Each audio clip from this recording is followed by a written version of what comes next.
السلام علیکم پیارے دوستوں، نہایت ہی سبق آموز واقعہ پیارے دوستوں کی نظر۔ ایک دن کی بات ہے جب ایک چھوٹے سے گاؤں کے رہائشی بہت ہی پریشان تھے۔ ان کا گاؤں بھیک مانگنے والوں کے نام سے مشہور تھا، اور یہی وجہ تھی کہ گاؤں کے لوگ روزانہ کئی بار بھیک مانگنے والے کو دیتے تھے۔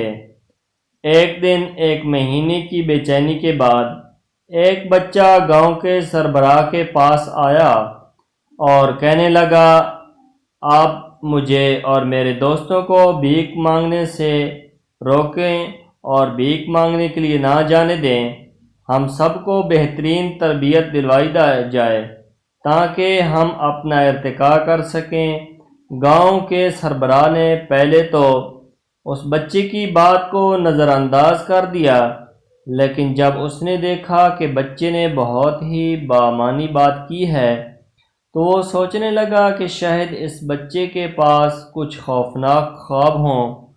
اس دوران گاؤں سے ایک بہت بڑے تاجر نے ان کی فرصت کو پہچانا اور گاؤں کے بچوں کو تعلیم دینے کے لیے ایک اسکول کھولا۔ بچوں نے اس اسکول میں داخل ہونے کے لیے درخواستیں جمع کرانا شروع کر دیں۔ کچھ سالوں بعد گاؤں کے بچے اپنی تعلیم کے ذریعے کامیابی حاصل کرنے لگے، اور اب وہ بھیک مانگنے والوں کی مدد کرتے تھے بجائے اس کے کہ وہ خود بھیک مانگتے۔ گاؤں کی ترقی میں ان بچوں نے اہم کردار ادا کیا اور بھیک مانگنے والوں کی زندگی بہتر ہو گئی۔ اس کے بعد گاؤں کا نام تعلیم کی گاؤں سے مشہور ہو گیا، اور وہاں کی تعلیم اور معاشی حیثیت میں بہتری آئی۔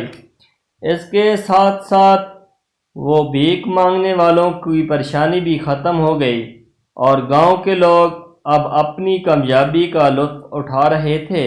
پیارے دوستو، اس کہانی سے ہمیں یہ سبق ملتا ہے کہ تعلیم کی قدر کتنی بلندیوں تک پہنچا سکتی ہے، اور اگر ہم محنت سے کام کریں تو ہم کسی بھی مشکل کو پار کر سکتے ہیں۔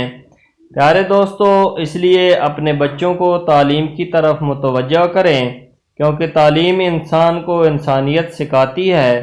تو کیسی لگی میری آج کی یہ ویڈیو؟ اسی طرح اچھی ویڈیوز دیکھنے کے لیے میرے چینل کو سبسکرائب کر دیں اور ویڈیو کو لائک اور شیئر کر دیں۔ پیارے دوستو، ملتے ہیں نئی ویڈیو کے ساتھ۔ اللہ حافظ۔